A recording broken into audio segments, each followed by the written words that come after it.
Hello, Resilient Wives. I'm so glad to be back with you today for another episode of the Resilient Wife podcast. If you're here with me, I just want to say that I am so grateful that you are here, that I get to speak encouragement into you from the encouragement that the Father has given me through my own season and journey. Now, if you're here, chances are you are going through a separation or a divorce as a Christian wife. And while I just want to empathize with the pain that you are in this season, it is very real and it is very heavy. I want to remind you today in this time that there is a purpose in the pain, that God sees everything. He knows everything that you are having to walk through and face, and you are not doing that alone. He sees the battles that are before you, and they are not a surprise to him. And I want you to understand today that you are being called into this battle with a purpose. Beloved, God sees you. He holds every tear. And what I have learned in my own journey is that God is calling you into this because he has a plan to raise you up in it. There is a warrior inside of you. There is a believer, a true Lion of Judah, a true faithful servant of the Most High God. And he is clearing out every idol. He is clearing out every entrapment. He is clearing out every bit of slavery that has kept you from being bold in your faith, that has kept you from believing without a shadow of a doubt that he is good. Now you probably are wondering, why would God put me through this if he is good? Why would he allow me to walk through such pain just to show me that he's good? Well, if you're familiar with the story of Joseph in the Bible, Joseph was a beloved son of his father. Joseph's brothers were jealous of the love that Joseph's father had for Joseph, and they ended up selling Joseph into slavery. Joseph had to walk through a series of trials, including being imprisoned. He was falsely accused. He was slandered. He was misrepresented. But at the end of his trials, at God's appointed time, God made him the second highest in command in all of Egypt. And on top of that, Joseph was put in a position to bring the love of Christ, the forgiveness, the reconciliation, and the provision of God to his own brothers who had turned against him. Some of you might be familiar with my story. My story is very similar. When I began my separation with my husband, it was very unexpected. We had gone through a lot of trials in our marriage that we had seemed to overcome. We had been married in the church.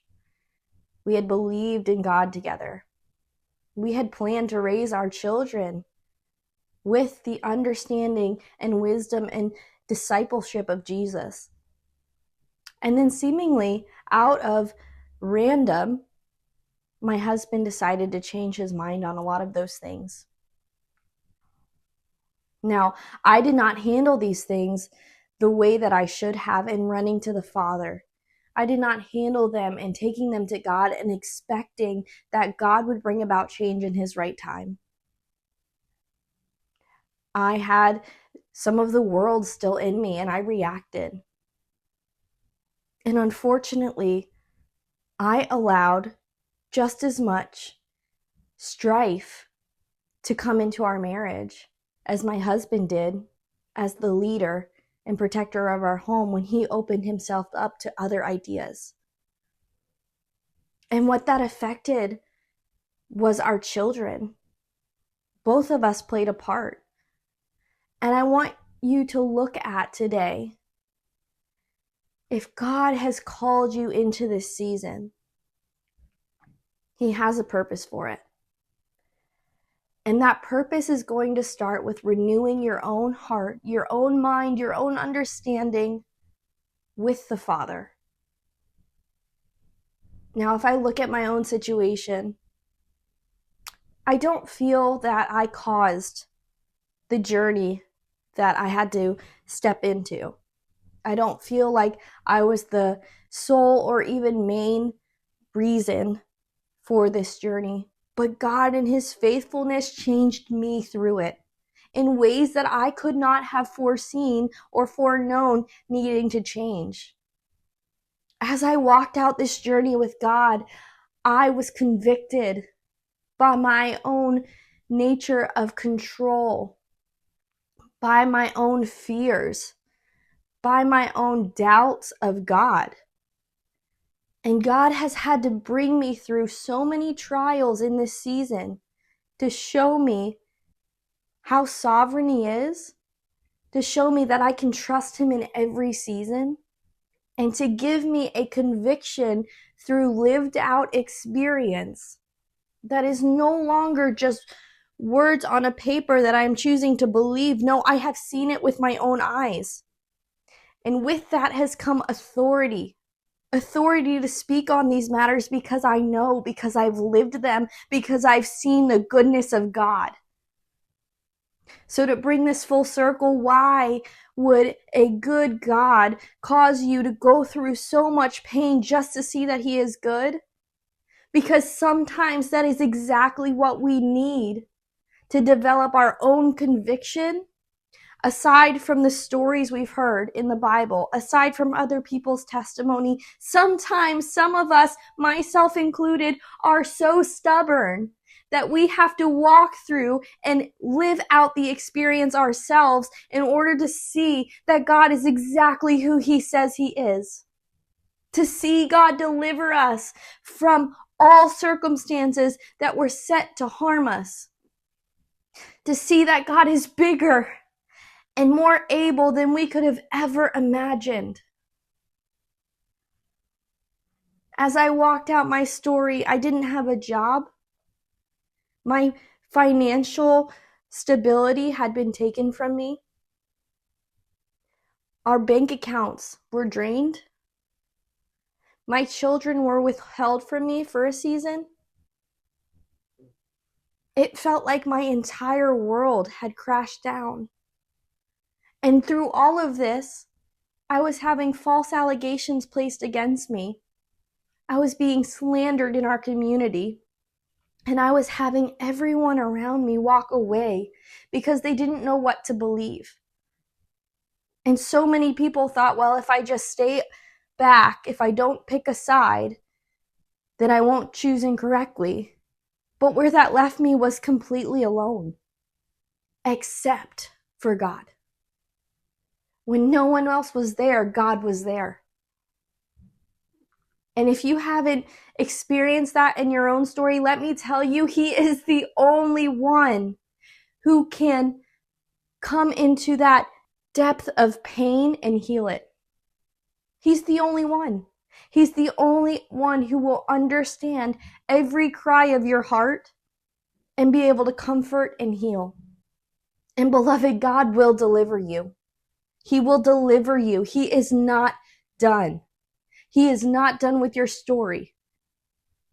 God is faithful to complete the good work He started in you. And so if you have not seen the fullness of the goodness of God just yet in your story, hold on. Do not lose hope. Take heart. It's coming. It's coming. God is doing a new thing. And it might take months, it might take years. There are stories in the Bible where it took 40 years, and I am not placing that on you. I am saying, let God have the time that He needs because His goodness is more abundant than you could ever imagine. And when you step into the season of harvest that He has planned for you, He promises He will restore the years the locusts have eaten. We see in the book of Job that Job stepped into more abundance at the end of his trial than he had to begin with. But he had to endure the trial. Because if he didn't understand the goodness and the character of God at the end of his trial when the abundance came, he wouldn't have understood where it came from. He wouldn't have held it with as much joy as God wanted him to. So I'm here to encourage you again. God is not done. If I have to say it a million times, God is not done. You might be in the battle now. You might be in the morning, but joy is coming. Joy is on its way. And if you'll believe it, joy is right there with you, comforting you. For the joy set before him, Jesus endured the cross. And our sufferings right now are not worth comparing for the glory that is coming. So don't be afraid. Take heart.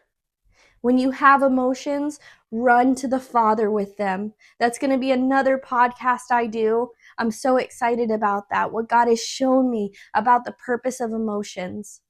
But for today, take heart in knowing that God is working. He is at work. He hears every one of your prayers, and he is answering in a marvelous way. And one day you will look back and you will realize that everything you walked through was for your understanding of the goodness of God. And believe it or not, you will be grateful if you stay close to the Father. But you have to stay close to the Father. So I urge you to do that today. I urge you to run to him with everything you are feeling and to trust him above your own understanding. I love you with the love of the Lord, and I'm so excited to walk this out with you. Take care.